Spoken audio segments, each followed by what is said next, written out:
Greetings and welcome to newszimbabwe.com news. I am Makanaka Masengama. Stories making the headlines. Mwonzoras withdrawal in protest to irregularities in the courts. January riots, family forced to pay for own autopsy. In business, World Bank calls on Zimbabwe to speed up ease of doing business reforms. In sports, more teams express interest in Under-21 Challenge League. Now the news in greater detail.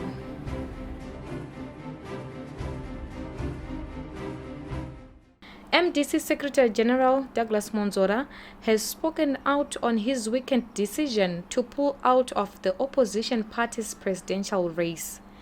Mwonzora was expected to challenge party leader Nelson Chamisa for the leadership of the MDC, but announced at the weekend that he was pulling out to concentrate on the position of Secretary General.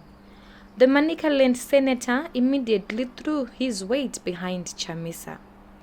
However, speaking to newszimbabwe.com, Mwonzora said that his decision had been inspired by failure of the party to address key procedural issues in relation to the upcoming Congress. Under the current process, I am no longer interested in the presidential race because certain concerns that I raised internally with the independent commission have not been redressed. Mwonzora told party supporters that he had reached a concession with likely winner and incumbent Nelson Chamisa, where the two would not compete against each other but seek to continue in their current capacities. The upcoming Congress is the first since the death of founding leader Morgan Tsvangirai last year.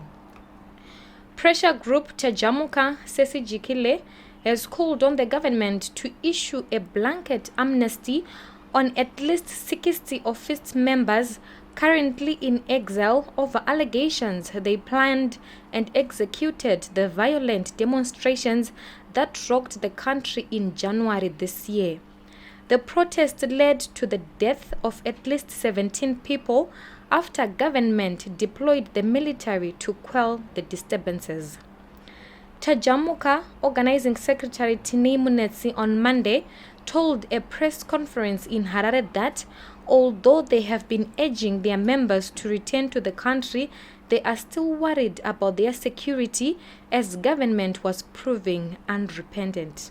We are communicating with everyone who are outside the country. We've got some members outside in South Africa, everywhere around the country. We are communicating with them. They are all well, but we are all encouraging them to come back home because here, that's where our role is. Outside the country, there's no role they're playing there.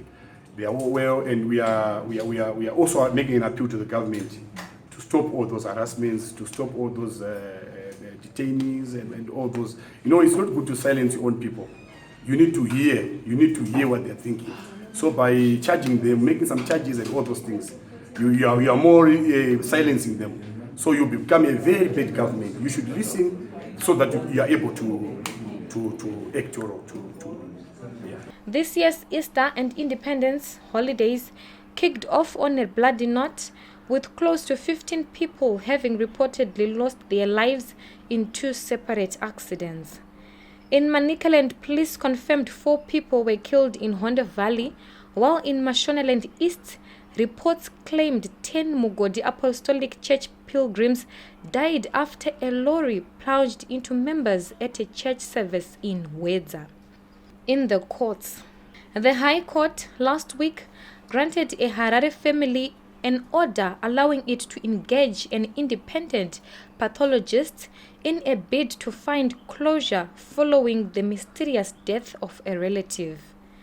Witness Mashereni reportedly died last month under unclear circumstances just after being released from Harare remand prison. The deceased had been arrested on charges of having part of the riots that rocked the country in January.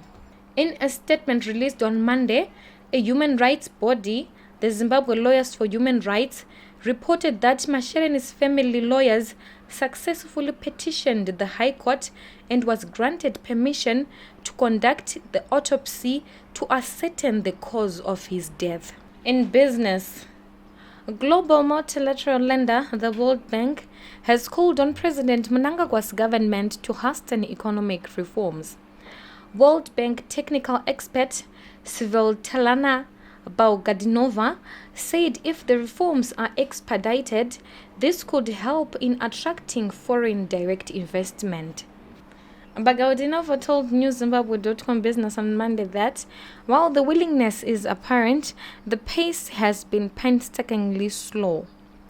World Bank Zimbabwe acting country manager Fadzai Mukonoweshuro noted that the country still has room for improvement given it has missed the multilateral institution's data collection on ease of doing business deadline. We shall be taking a short break. We'll be back soon. I joined Diaspora Funeral Police when my father passed away. Without them, I don't know where I could have started with all the things I covered for the funeral.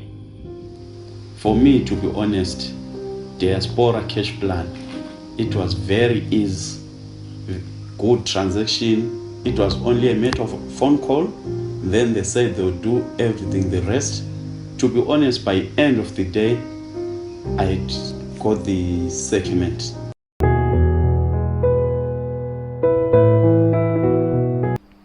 We end with sports. The recently unveiled Under-21 Challenge Football League is attracting attention as academies increase efforts in grassroots football development. Speaking to Newzim TV, the league's general manager, Justice Majabi, who featured for Harare Giants Dynamos before plying his trade in Europe for a while, said more clubs were expressing interest in joining, although it was too late. Majabi also bemoaned lack of sponsorship in grassroots football development. Previously there were teams which were here, they left, and now they keep calling. They want to come back, but we no longer have space, and we will try other means maybe for next season for them to come. We really need a sponsor. At the moment all teams just gathering on their own. If you see, we have issues about the referees, we have issues about the medication and so forth, and actually we are definitely in need of a sponsor as soon as possible. We have tried here and there, gone here and there, but we haven't finished our mission yet. The CFL is made up of 6 academies, with the Legends and DC Academy being the headline clubs, with matches being played every Saturday at Hellenic Sports Club in Harare. To end this news bulletin, here's a recap of headlines once more. Mwonzoras withdrawal in protest to irregularities in the courts. January riots, family forced to pay for own autopsy. And business, World Bank calls on Zimbabwe to speed up ease of doing business reforms. In sports, more teams express interest in Under-21 Challenge League.